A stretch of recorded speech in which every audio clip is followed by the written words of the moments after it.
ഇന്നത്തെ നായകനാരെന്നഞ്ഞുക ചേര പിടിച്ചു വലിച്ചും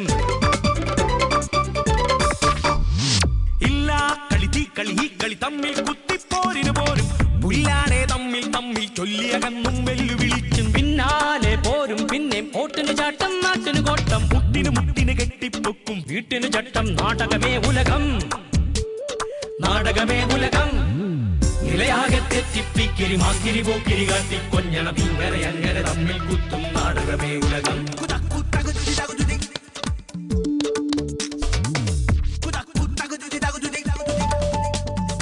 നാടകമേ ഉലകം നാടകമേ ഉലകം.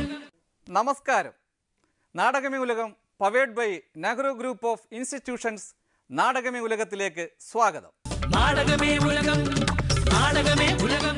പോളിയുടെ 2 കോടി ക്ലബ്ബ് മലർവാടി ആർട്സ് ക്ലബിലൂടെ വന്നു.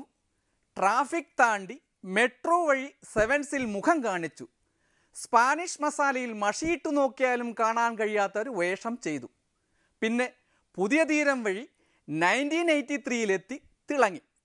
നല്ല നേരം നോക്കി ഓം ശാന്തി ഓശാന പാടി തട്ടത്തിൽ മറയത്തുകൂടി ബാംഗ്ലൂർ ഡേയ്സിൽ ദുൽഖർ സൽമാൻ്റെ തോളോടു തോൾ ചേർന്ന് നിന്നു. വടക്കൻ സെൽഫിയിൽ മുഖം പതിപ്പിച്ച് പ്രേമം വഴി സൂപ്പർ സ്റ്റാർ പദവിയിലേക്ക് എന്നു പറയുന്നു. ഇത്രയും പറഞ്ഞപ്പോൾ ആളെ മനസ്സിലായി കാണും. ഇനിയും മനസ്സിലാകാത്തവർക്കു വേണ്ടി തെളിച്ചു പറയാം. ന്യൂ ജനറേഷൻ്റെ ഹരമായി മാറിയ നിവിൻ പോളി തന്നെ താരം.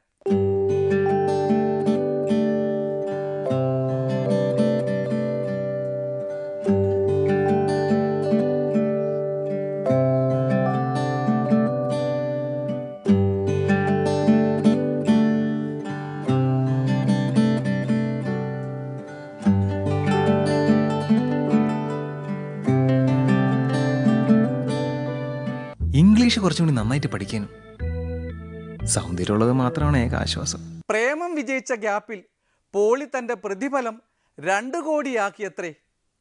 മമ്മൂട്ടി പടമായ പ്രാഞ്ചിയേട്ടൻ ആൻഡ് ദ സെയിൻറ്റിലെ വികൃതിയായ പോളിയെപ്പോലെ അഭ്രപാളിയിലെ മാഷന്മാരെ കൊണ്ട് വലത്തേക്കാല് വലത്തോട്ട് കറക്കി ഇടത്തേ കൈ കൊണ്ട് വായുവിൽ ആറെന്ന് എഴുതിക്കുകയല്ല നിവിൻ പോളിയുടെ ലക്ഷ്യം.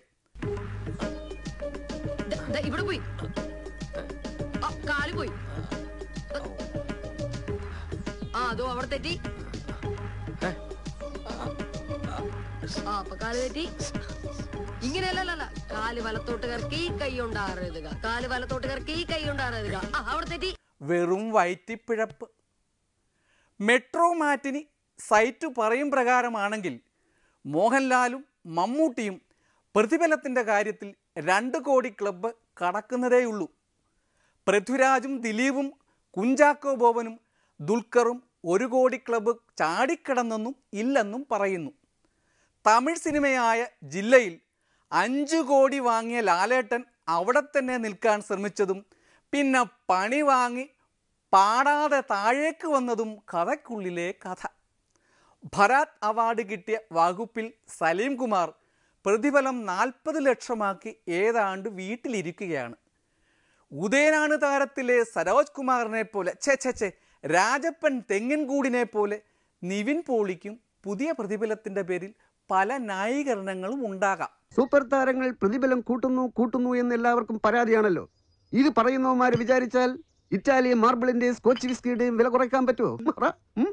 സൂപ്പർ ഹിറ്റായ മഞ്ഞിൽ വിരിഞ്ഞ പൂക്കളിലൂടെ ശ്രദ്ധേയനായ ശങ്കറും കൂടെവിടിയിലൂടെ അന്നത്തെ ന്യൂ ജനറേഷൻ്റെ ഹരമായി മാറിയ റഹ്മാനും സൂപ്പർ സ്റ്റാർ ആകാൻ പോയ കഥ ആരും മറന്നു കാണില്ല. മറഡോണയുടെ പിൻഗാമി മെസ്സി എന്ന് പറയുന്നത് പോലെ ലാലേട്ടൻ്റെ പിൻഗാമി നിവിൻ പോളി എന്ന് വരെ ഫേസ്ബുക്കിൽ പോസ്റ്റർ കണ്ടു.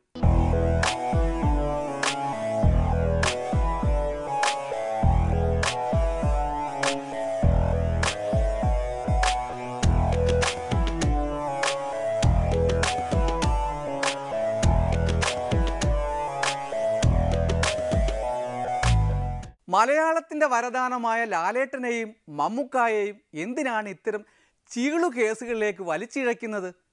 നിവിൻ പോളിയെപ്പോലെ ഉയർന്നു വരുന്ന നല്ലൊരു നടനെ വെറുതെ വേണ്ടാത്ത പോസ്റ്റർ പതിച്ച് വലിച്ചു കീറി പാളീസാക്കല്ലേ സുഹൃത്തുക്കളെ. ഇനി പുറത്തുള്ള നിർമ്മാതാക്കൾക്ക് ഡേറ്റ് കൊടുത്താൽ ശരിയാവില്ല. സരോജ് പച്ചാളം കമ്പൈൻസിന്റെ പടങ്ങൾ മാത്രം മതി. ഈ പകട്ടൊക്കെ എത്ര കാലത്തൊക്കെ ആർക്കറിയാം. ഇപ്പോൾ അടുത്തുകൂടി നിൽക്കുന്ന പച്ചാളം ഭാസിമാർ ഒരു വീഴ്ച വന്നാൽ സ്വന്തം സ്വഭാവം പുറത്തെടുക്കും എന്നുകൂടി പോളിക്കുട്ടൻ അറിയണം. ഇത് സിനിമയാണ്. അങ്ങനെ ആകെ ഉണ്ടായിരുന്ന ഒരു പിടിവള്ളിയും പോയി. എനിക്കറിയാം. ആരും ഫോൺ വിളിക്കുന്നില്ല, ഡേറ്റും ചോദിക്കുന്നില്ല. ഒരു പടം നന്നായിട്ട് പൊട്ടിയാൽ കടപ്പെട്ടു പോകാനുള്ള സ്വത്തേ ഇപ്പൊ രാജപ്പൻ്റെയിലുള്ളൂ. കൈ നിറയെ സിനിമകൾ മലയാളിക്ക് സമ്മാനിച്ച ഭരതൻ മാഷും ലോഹിതദാസും മരിച്ചപ്പോൾ കടമായിരുന്നു ബാക്കിയായിരുന്നത്. സിനിമ സംവിധായകന്റെ കലയാണെന്ന് പറയും. താരങ്ങൾ പണം വാരിക്കൂട്ടും. ഞാൻ പണം മുടക്കി, ഞാൻ സംവിധാനം ചെയ്ത്, ഞാൻ അഭിനയിച്ച് പടം ഇറക്കാനും എനിക്കറിയാം. ഈ പറഞ്ഞതിൽ ഒന്ന് മാത്രം അങ്ങ് വിട്ടേക്ക്. സംവിധാനം അത് വിവരമുള്ളവർക്ക് പറഞ്ഞിട്ടുള്ള പണിയാണ്. പ്രേമത്തിന്റെ വിജയത്തെ അംഗീകരിച്ചതുകൊണ്ട് തന്നെ പറയട്ടെ, സിനിമ കാണുന്ന കാര്യത്തിൽ മലയാളി കുറച്ചുകൂടി പുരോഗമിക്കണം. പ്രേമം അത്ര മോശം സിനിമയല്ല. നിവിൻ പോളി അത്രയ്ക്ക് മോശം നടനുമല്ല. ചേച്ചി, നമ്മ പള്ളി കണ്ട ചേട്ടൻ. നീ അതൊന്നും നോക്കാണ്ടിങ്ങ് പോന്നേ.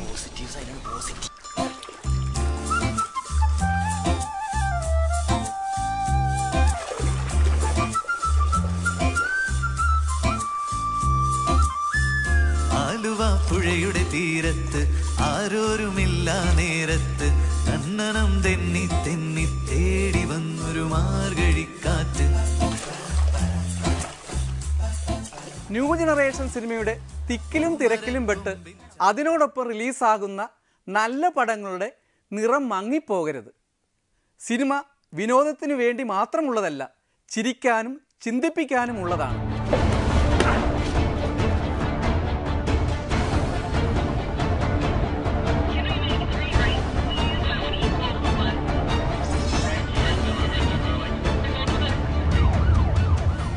വിളയാതെ പഴുക്കുന്ന സൂപ്പർ സ്റ്റാർമാർ, അതായത് പിഞ്ചിലെ പഴുത്ത പഴം.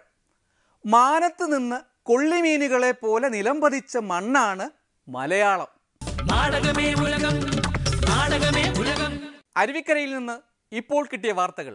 അവിടെ പച്ചാളം ഭാസി പ്രധാന നടന്മാരായ വിജയകുമാറിനെയും ശബരിനാഥിനെയും ഒ രാജഗോപാലിനെയും അഭിനയം പഠിപ്പിക്കുകയാണ്. ശീർഷാസനം കഴിഞ്ഞാൽ ഉടൻ പത്മാസനമാണ്. അത് കഴിഞ്ഞാൽ കുക്കുടാസനം, പിന്നെ സർവാംഗാസനം, പിന്നെ മയൂരാസനം. ഇപ്പോൾ തെരഞ്ഞെടുപ്പ് ഒരു അഭിനയ മത്സരമാണല്ലോ. പിടിച്ചു നിൽക്കണമെങ്കിൽ അഭിനയം പഠിച്ചേ തീരൂ. നല്ല നടൻ ആരാണെന്ന് പ്രേക്ഷകർ തന്നെ പറയട്ടെ. ശൃംഗാരം ചെയ്യൂ. സ്ഥിരമുള്ളൊരു ടെക്നീക്കാണ്. ഇതൊക്കെ CPM ഒരു തന്ത്രമാണ്. വിശേഷാൽ കണ്ണിന യുവതാൻ വേണം രസമുളവാക്കാൻ. നമ്മളതൊക്കെ കണ്ടിട്ടുള്ളതാണ്, പഠിച്ചിട്ടുള്ളതാണ്, ഏറ്റിട്ടുള്ളതാണ്. പൊളിറ്റിക്സിലൊരു പ്രൊഫഷണലിസം വരണം. അതിൻ്റെ ഒരു പ്രതീകമാവാൻ എൻ്റെ ആഗ്രഹം. ഇതുപോലെ കാണിക്കൂ.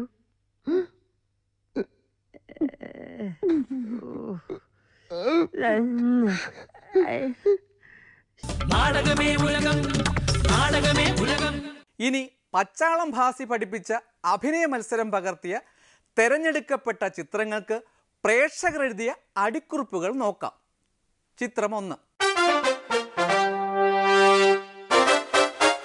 ഇലക്ഷന് ഗാന്ധി, അത് കഴിഞ്ഞാൽ ഗോഡ്സെ. ചിത്രം 2. തെരഞ്ഞെടുപ്പ് കാലത്ത് കുഞ്ഞുങ്ങൾ എനിക്കൊരു വീക്ക്നെസ് ആണ്.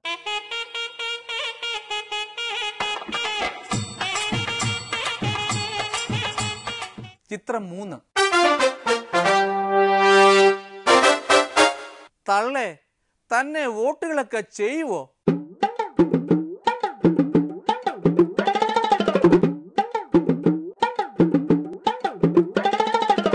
ചിത്രം 4.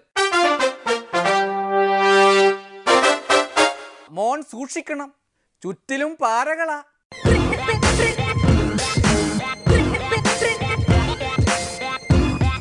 ചിത്രം 5. കൈ വേണ്ട, വോട്ടുമതി.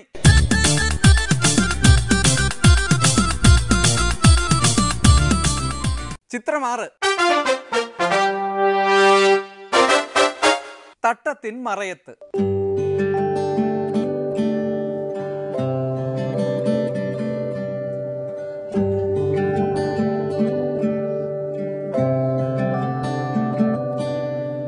ചിത്രം 7.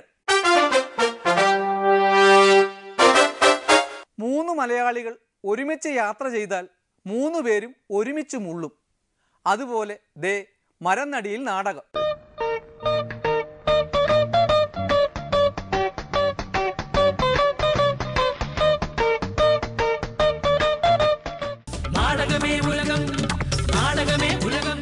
തിരുവനന്തപുരത്തെ അരുവിൽ PC ജോർജിൻ്റെയും പൂന്ത്ര സിറാജിൻ്റെയും നേതൃത്വത്തിൽ ചില ഞാഞ്ഞൂലുകളും പുളയുന്നുണ്ട്.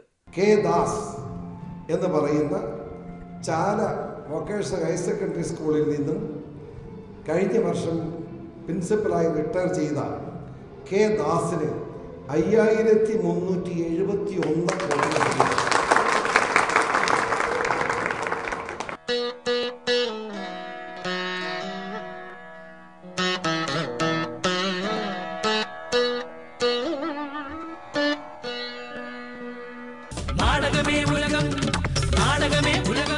അഴിമതി എന്നാൽ എന്ത്?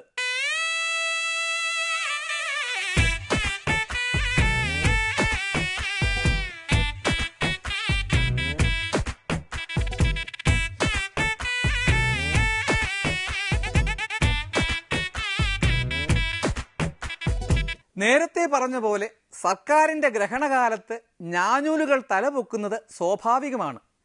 എന്നാൽ ഞാഞ്ഞൂലുകൾക്ക് വിഹരിക്കാൻ സർക്കാർ ചെലവിൽ കുളം കുഴിച്ചു കൊടുത്താലോ?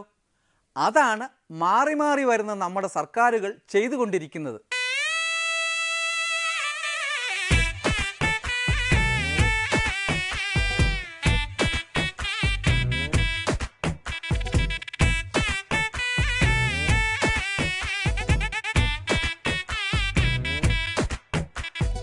പോലീസ് സ്റ്റേഷന്റെ നോട്ടീസ് ബോർഡിൽ ഫോട്ടോ പതിക്കേണ്ടവരൊക്കെ മന്ത്രിമന്ദിരങ്ങളിൽ ചുറ്റിത്തിരിയുന്നുണ്ടത്രേ.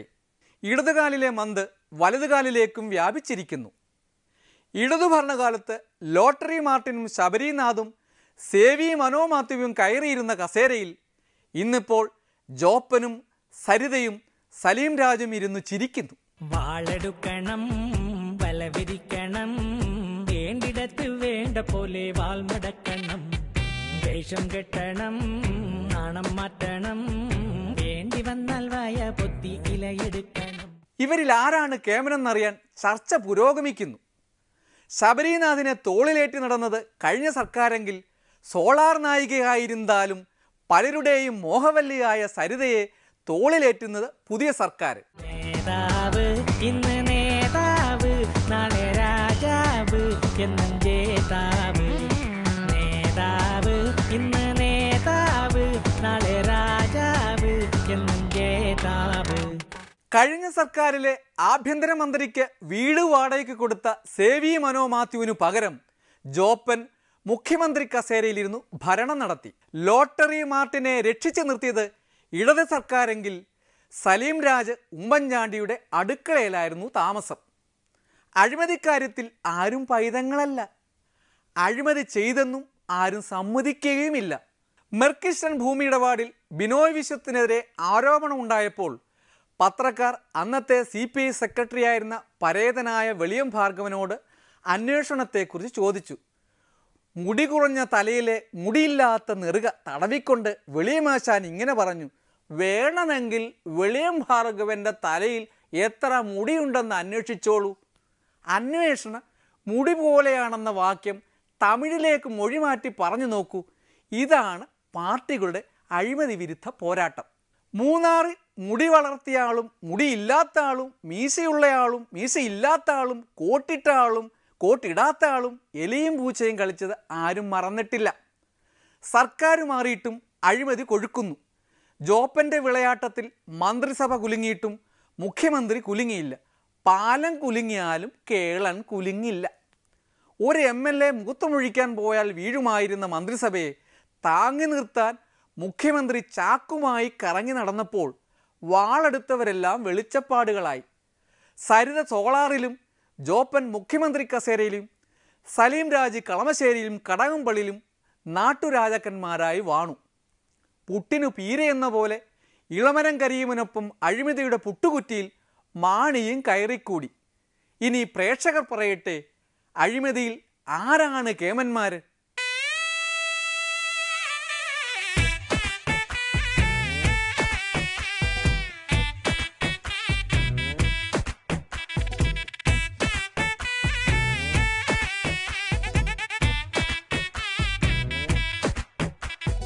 പണ്ട് കണ്ണൂരിലെ കൊലപാതകം ബാലൻസ് ചെയ്യാൻ BJPയും മാർക്സിസ്റ്റ് പാർട്ടിയും മത്സരിച്ചതുപോലെ ഇപ്പോൾ അഴിമതിക്കാര്യത്തിൽ LDFും UDFും മത്സരിക്കുന്നു. ഒപ്പം അരുവിക്കരയിലും. BJPയും ഒട്ടും മോശമല്ല.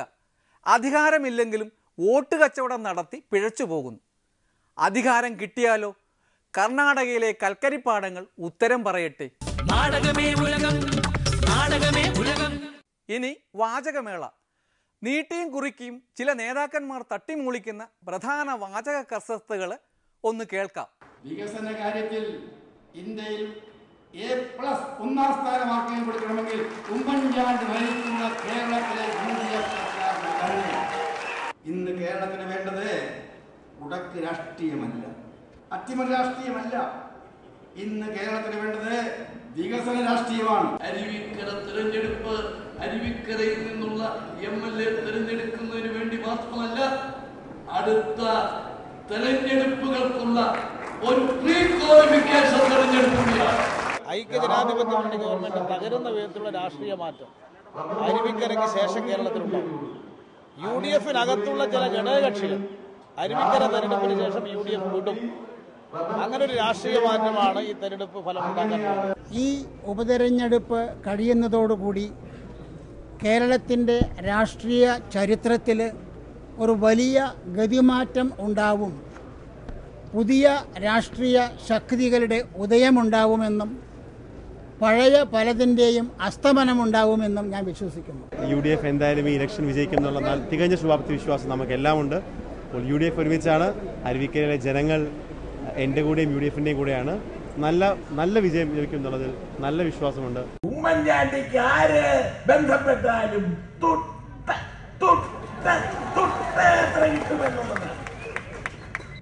നമ്മുടെ നാടിനെ ഈ തരത്തിൽ പണയപ്പെടുത്തി കിട്ടിയിരിക്കുന്ന അവസരം ഉപയോഗിച്ച് കൊളലാഭം നേടാനുള്ള ആർത്തിയോടുകൂടിയായിരിക്കും അദാനിയും കൂട്ടരും പ്രവേശിക്കുന്നത്.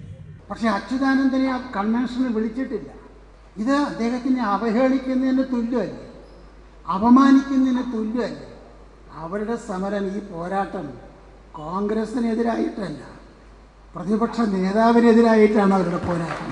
ബോംബ് നിർമ്മിക്കാൻ അനുവാദം ആര് കൊടുത്തു, എങ്ങനെ ഇതുണ്ടായി എന്നുള്ളതിനെ പറ്റി ഞങ്ങൾ ഗൗരവപൂർവ്വം അന്വേഷിച്ചുകൊണ്ടിരിക്കുകയാണ്. DGPയോട് ഞാൻ അന്വേഷിക്കാൻ ആവശ്യപ്പെട്ടിട്ടുണ്ട്. കണ്ണൂർ ASPയുടെ കണ്ണൂർ DIGയുടെ നേതൃത്വത്തിൽ വളരെ ശക്തമായ അന്വേഷണം മുന്നോട്ട് കൊണ്ടുപോവുകയാണ്. കണ്ണൂരിലെ ആ ബോംബ് സ്ഫോടനവുമായി ബന്ധപ്പെട്ട് 2 പേർ മരിക്കാനിടയായ സംഭവം പാർട്ടിയുമായി ബന്ധമുള്ളൊരു സംഭവമല്ല. പാർട്ടിയുടെ അറിവോ സമ്മതമോ അക്കാര്യത്തിലില്ല. അത് ഇത്തരത്തിൽ ആഭ്യന്തര വകുപ്പും ഇവരൊക്കെ ആസൂത്രിതമായിട്ട് ഒരു CPM വിരുദ്ധ പ്രചാരവേലയിൽ ഏർപ്പെട്ടിരിക്കുകയാണ്. CPMൻ്റെ 25 പ്രവർത്തകന്മാർ കേരളത്തിൽ കൊല ചെയ്യുന്നു. നാദാപുരത്ത് ഷിബിൻ എന്ന് പറയുന്ന 18 വയസ്സുള്ളൊരു ചെറുപ്പക്കാരനെ വെട്ടിക്കൊന്നു. അങ്ങനെ ഒരു സംഭവം നടന്നപ്പോഴും പ്രതികരിക്കാത്ത ആഭ്യന്തരമന്ത്രി ഈ സംഭവത്തിലാണ് പ്രതികരിച്ചിരിക്കുന്നത്. അപ്പോൾ ഗവൺമെൻറ് മാർക്സിസ്റ്റ് വിരുദ്ധ പ്രചാരങ്ങൾക്ക് വേണ്ടി ഇത്തരം സംഭവങ്ങൾ ഉപയോഗിക്കുകയാണ് ചെയ്യുന്നത്. LDF അധികാരത്തിൽ വന്നാൽ കേരളത്തിൻ്റെ താല്പര്യം സംരക്ഷിച്ചുകൊണ്ട് വിഴിഞ്ഞം പദ്ധതി യാഥാർത്ഥ്യമാക്കും. അത് ജനങ്ങൾക്ക് വിശ്വാസമുണ്ട്. അതൊന്നും ഇവിടെ ഒരു വിഷയമായിട്ട് കൊണ്ടുവരേണ്ട കാര്യമില്ല.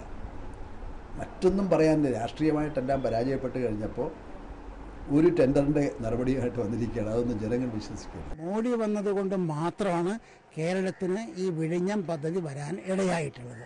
ഇതാണ് യാഥാർത്ഥ്യം. ഇത് ജനങ്ങൾ തിരിച്ചറിയും. നാടകമേ ഉലകം ഇന്നിവിടെ പൂർണ്ണമാകുന്നു. അടുത്ത ആഴ്ച ഇതേ ദിവസം ഇതേ സമയം വീണ്ടും കാണും വരെ ഗുഡ് ബൈ. ഇന്നത്തെ നായകനാരെന്നഞ്ഞുക ചേര പിടിച്ചു വലിച്ചും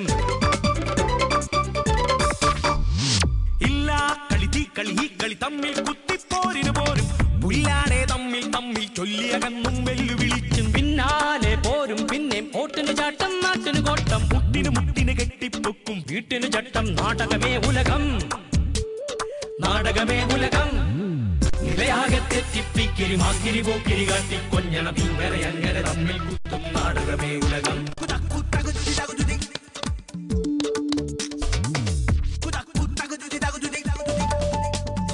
മൂക്കില്ല മൂക്കന്റെ വാക്കിനു തൂക്കം നാക്കിന് താക്കം നോക്കിനു തക്കം ദിക്കാകെ തെറ്റി തിക്കി ചായ വളർത്തി മേനി മിനുക്കി പാരാകെ പാടി നടക്കും തന്നുടെ മേനികൾ നാടും വീടും തോടും മേടും കാടും തന്നുടെ താക്കും ചട്ടം നാടകമേ ഉലകം